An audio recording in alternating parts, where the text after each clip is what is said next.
Well, happy Sunday. That means it's time for this weekend's video. Get ready.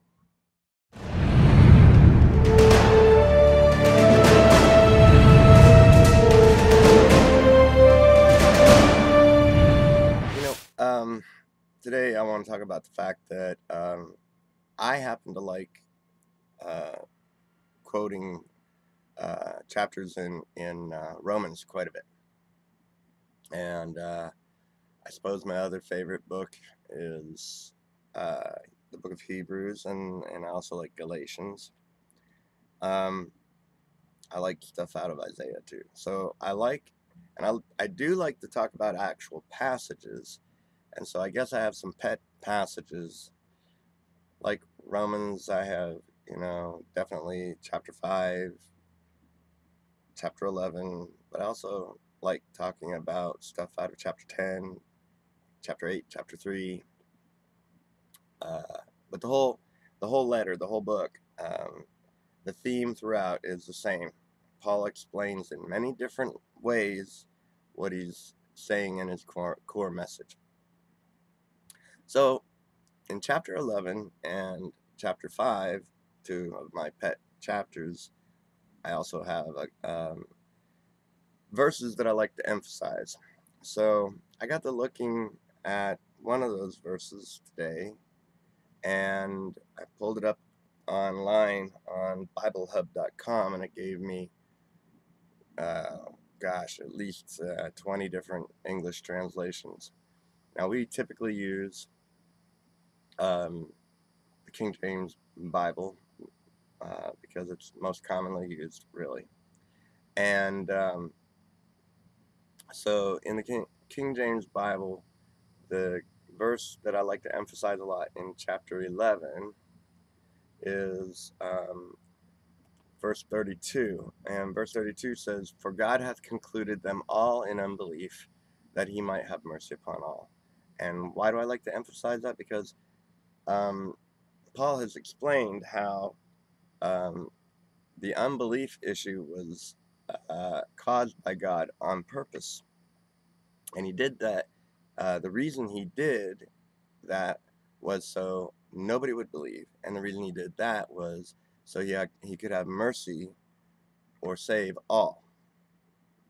And so I just want to read to you a few of the other verses or translations, English translations. New International Version is, "For God has bound everyone over to disobedience so that he may have mercy on them all." New Living Translation, "For God has imprisoned everyone in disobedience so he could have mercy on everyone." English Standard Version, "For God has consigned all to disobedience that he may have mercy on all." Berean Study Bible, "For God has consigned all men to disobedience so that he may have mercy on them all." And Berean Literal Bible, "For God has bound up all in disobedience that he may show mercy on all." You can see it's very popular in a lot of these translations to use either all or everyone, but it's very clear all means everyone.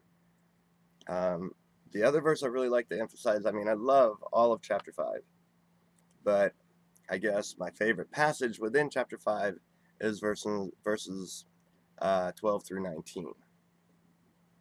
And the one I really like to emphasize for brevity is verse 18. And in the King James again, it says, "Therefore, as by the offense of one, judgment came upon all men to condemnation, even so by the righteousness of one," and he's talking about Jesus Christ, "the free gift came upon all men unto justification of life." And it's really not important in this particular passage, but the free gift came, that is in italics, which means it wasn't in the original Greek text. But let me read you the other translations. New International Version, "Consequently, just as one trespass resulted in condemnation for all people, so also one righteous act resulted in justification and life for all people. He's talking about righteousness and eternal life.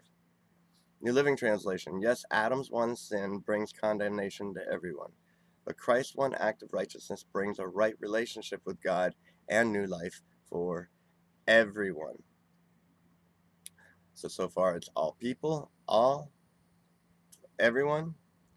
English Standard Version. Therefore, as one trespass led to condemnation for all men, so one act of righteousness leads to justification and life for all men. Paul has said throughout this chapter that all who were condemned, they were condemned by Adam. And through like manner, but greater so, everyone was no longer condemned, but made righteous and raised to life, life eternal, for all men. All men were benefited from Christ's obedience, and because prior to that, all men were condemned because of Adam's disobedience. He's very clear in showing what happened first and what happened last. I just want to emphasize the fact that all means all people, everyone, all men, and all men means male and female, but it's all people. All means everyone. All means all. It's revolutionary. I know. Have a revolutionary week.